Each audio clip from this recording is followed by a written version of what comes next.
இதுதான் ப்ராப்பர்ட்டி. ஒரு acre 74 send புஞ்சை land. So இந்த என்ட்ரன்ஸ் தான் வந்து பார்த்திங்கன்னா நமக்கு வழி. ஒரு 22 அடி 25 அடி தான் ஃப்ரண்டேஜ் வரும். ஒரு ஏக்கர் 74 சென்ட் புஞ்சை லேண்டு.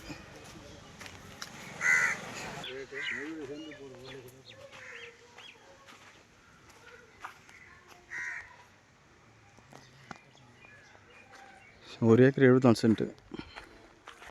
சரி, ஒரு சைடு வந்து ஃபென்சிங் பண்ணி வச்சுருக்கு பக்கத்து ப்ராப்பர்ட்டிக்கு. சரி, இந்த சைடு வந்து பார்த்திங்கன்னா ஸ்கூல் ஒன்று இருக்குது, பக்கத்தில் வந்து வீடு. அது ஆப்போசிட்டில் கம்ப்ளீட்டாக வந்து காம்பவுண்ட் போட்டு வச்சுருங்க.